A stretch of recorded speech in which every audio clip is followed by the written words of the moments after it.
Colorado's most accurate forecast. Well, so far so good. We've kept the air warm. We have a few high clouds around. There have, in some cases, been some pretty good wind gusts, and there may be for the rest of the afternoon. But we have mid-50s around Colorado Springs, 40s in Teller County and across Black Forest at last check.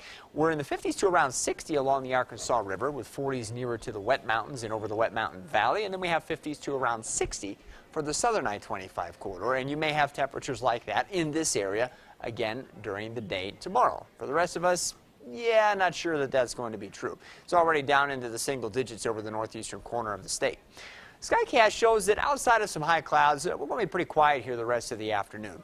We are starting to see the first of what are still some light and spotty snow showers across the higher terrain, mainly out here in the southwestern part of the state. Now, this is going to expand through the night. It shouldn't be heavy prior to midnight, but we think after midnight, it is quite likely that the snow is going to expand quickly and intensify across the high country, leading to winter driving conditions by tomorrow morning. So if you have some plans to go up to the ski resorts, you should expect to run into some difficult travel by tomorrow morning.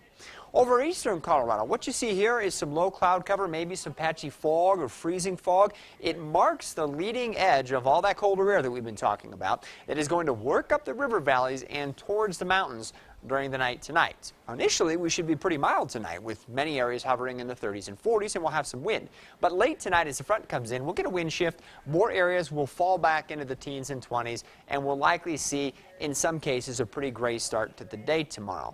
Now, during the day tomorrow, the snow will continue to fly over the high country, and that upper level system, which is really independent from all the cold air that's sliding in from the Great Plains, that may produce enough instability to lead to some very spotty rain and or snow showers, mainly over near the mountains. Now, these don't look to be heavy here for our local mountain areas, but I would not be surprised to hear about some rain or snow, depending on your elevation, at some point tomorrow afternoon.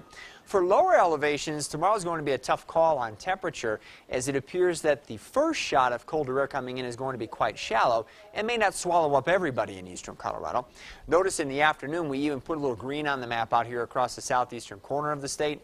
If we're getting some rain around Lamar, it might be actually a little bit of freezing rain, as temperatures could fall back into the 20s late in the day.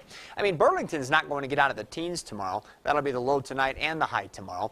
We're going to go with the 30s, working up the Arkansas River to about Pueblo and perhaps sneaking into the Springs. But then Walsenburg and Trinidad could be in the 60s. Canyon City might be a little closer to 50. So there's going to be a pretty good demarcation line between that colder air and the same stuff that we have out there today during the day tomorrow. I think on the southeast side of El Paso County, we'll have 30s tomorrow. As you start heading up the higher terrain, it's more likely we'll be in the 40s. And we'll probably have some breezy pockets and a chance for a few sprinkles or flurries over near the mountains. On the Arkansas River, the farther east you get from Pueblo, the more likely you're going to fall into the 30s. Farther west, we'll go with 40s, and then eventually up the higher terrain into the 50s. I do think that by Sunday, though, it's going to get colder area-wide. Colorado Springs maybe about 22 degrees or so. What we've seen in the computer models is that deeper push of cold air is going to bank up against the mountains pretty much everywhere by Sunday. So it should be a gray day, very chilly day. We might even have a little bit of light snow or some flurries to contend with, though we're not really expecting anything heavy to fall on Sunday anywhere, at least not here at lower elevations. Some warming as we head through next week. By Tuesday and Wednesday, we could get back in the 40s. But tail end of the weekend certainly looks real cold around here.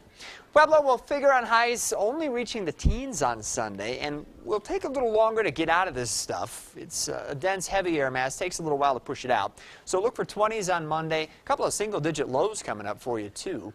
By Wednesday, we could be in the 50s. Another storm may affect us by the end of next week. Canyon City, a little higher up the terrain. I think you'll hang out to 40s tomorrow. It won't be quite as cold on Sunday. And you'll bounce back a little more quickly, too, with 40s on Monday and 50s on Tuesday.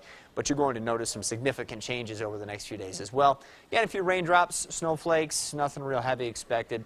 Mountain areas should stay above the colder air tomorrow, but that upper system may still kick off some late-day snow showers for you.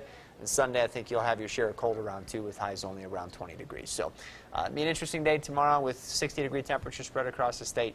But it's not going to be a big snowstorm, so at least locally we shouldn't have too much trouble with travel. All right.